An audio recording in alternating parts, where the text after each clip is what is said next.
I'm sick of these politicians that say, I'm with you, but I can't do this openly. Well, then I can't vote for you openly. You know where my heart is. Good. You know where mine is. The democratic process is built on self-interest, and people must protect their interests. But let me tell you something. It is that reason that I'm here tonight, because you cannot protect the interests of any without protecting the interests of everyone.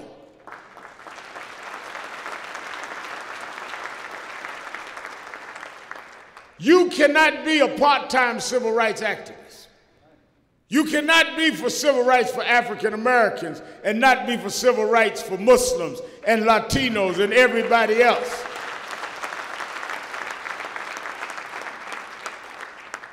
Haters hate everybody. And they may target you today, but they'll get to me tomorrow because they just got finished with me yesterday. We must all stand together and fight hate, and we must stand together shoulder to shoulder and not apologize for being together.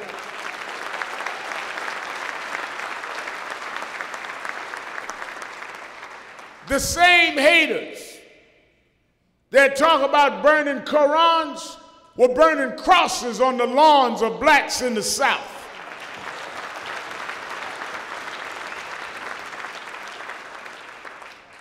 What kind of schizophrenia is that? You claim to be a Christian, but you burn crosses. You claim to be democratic, but you want to burn Qurans. Well, that's because of terrorism. Isn't it interesting? Nobody has gone and harmed anybody in that church in Florida that disrespected Islam. Nobody has gone to Florida and chased anybody down, nor should they. Clearly, you're trying to build a stereotype to justify hate. That is not what Islam is about, and that is not what we're going to accept it to be.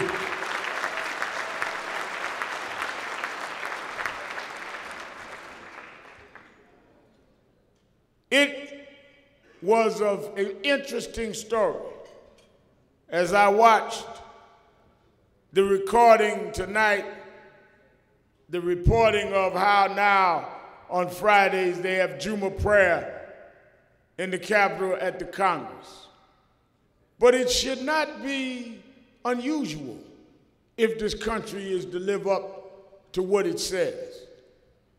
The beginnings of the Constitution talked about freedom of religion. Well, if we are really going to have freedom of religion, then we should practice that freedom at the highest levels of government and practice it all over this country. If you didn't mean freedom of religion, you shouldn't have said it. Part of the civil rights struggle of all of us is to make America live out of the creed that America said.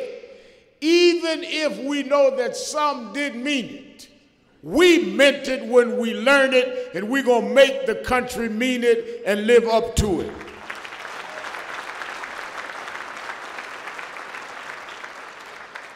So our challenge is to stand together. One, do not apologize for standing up. Apologize for being cowardly. Apologize for being self-effacing. Don't act as though you've got a different way than the advocacy of groups like CAIR. You know, I'm so tickled when I hear some that question activism. Well, I have a different way of doing things. Well, what is it? I don't go out front, I do it my way. What way is that? If you scared, say you scared.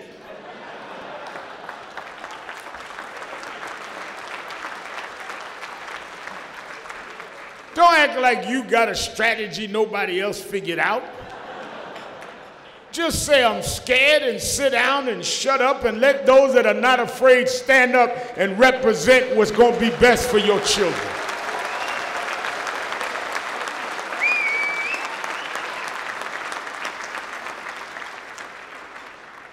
But don't play with yourself and don't fool yourself. You cannot go and bow to God and then rise up and be ashamed of the God that you claim to believe in.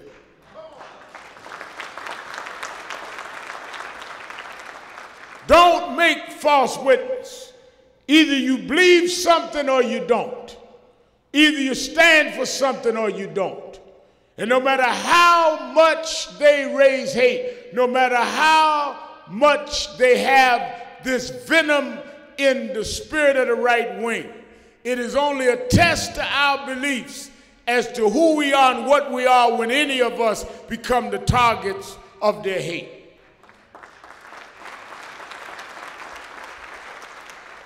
I can say to you that this organization that seeks to make the United States better and seeks to make the Constitution live walks shoulder to shoulder with these civil rights groups of the ages, because it is time for us to turn the page on Islamophobia in the United States, and we must turn the page together.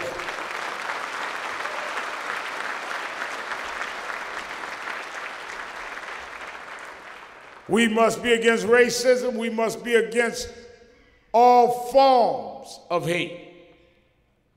We must be against anti-Semitism. We must be against gender bias, but we must be against Islamophobia. You cannot stop the fighting of hate where you want to stop it. And that is why I wanted to be part of this tonight. Let me leave you with saying this. I get up every day knowing that ultimately, no matter what may lay before me, the victory of what is right is assured. I've seen dark days. I've gone to morgues with mothers to identify their sons and daughters killed with racial violence or police brutality. I stood over the body of a Sean Bell shot at 50 rounds for no reason.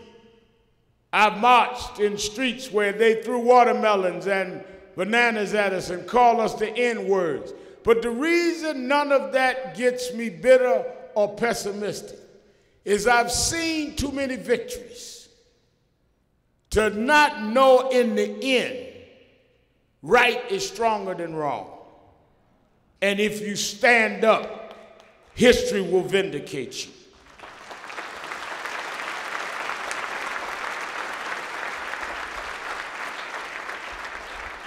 I remember early one Saturday morning as we stood and waited for a man that had been jailed 27 years, standing up for the freedom of his people.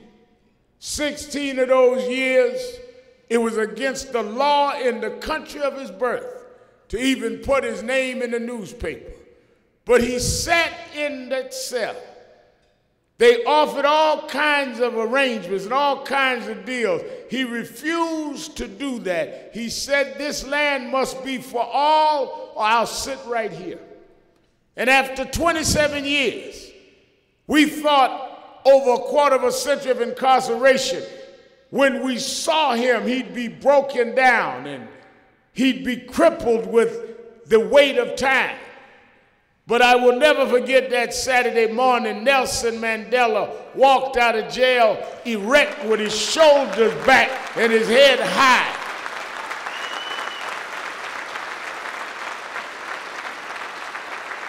And he went from prisoner to president to prove that no matter how long it takes, we can win. I was there in the plaza in Johannesburg the night they brought down the flag of apartheid and raised the flag of a new South Africa. I've seen too much to know we can win.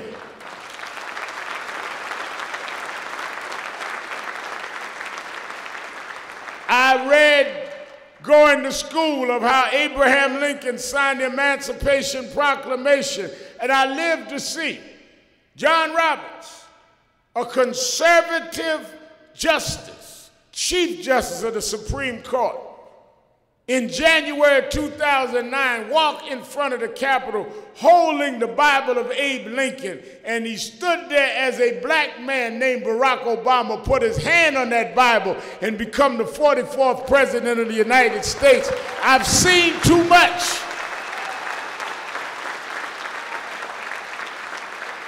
to not believe we can win. I remember as a little boy, I watched the adults go to Washington to march in the famous March on Washington. I grew up in the aftermath of that march, hearing over and over again Martin Luther King's speech, "I Have a Dream." I was very close with his wife, worked closely with his son. As I was riding through Washington the other day, I thought about how just last October, I and others stood and spoke looking at Lincoln Memorial, where Dr. King made that speech, looking across the Potomac River from Lincoln Memorial to the Washington Monument, then over to the Jefferson Memorial. And now tonight, Mr. Washington, Mr. Jefferson, and the monument for Mr. Lincoln all face a monument honoring Martin Luther King. Who would have ever thought that a black preacher born when he had to sit in the back of the bus would be one of the 4 monuments in the nation's capital? He never held office, never slept in the White House, but history put him there because he stood for what was right. He was indicted, he was stabbed, ultimately shot. But no one remembers the mayor of Birmingham. No one remembers the governor of Alabama. No one remembers who was the head solicitor in Mississippi. But children unborn will walk through Martin Luther King Monument. If you stand, brothers and sisters, for what's right, long after you and I are gone, they will remember in 2012 that we stood up and did what was right. We stood up and put principle over convenience. We stood up and put sacrifice over comfort. The deeds you do for right will outlive you. The things you do for comfort will last but a season. Stand up and show you care about yourself and your children and your future. Don't be cowards. Stand up and represent what is right and what is righteous and what is necessary in these times.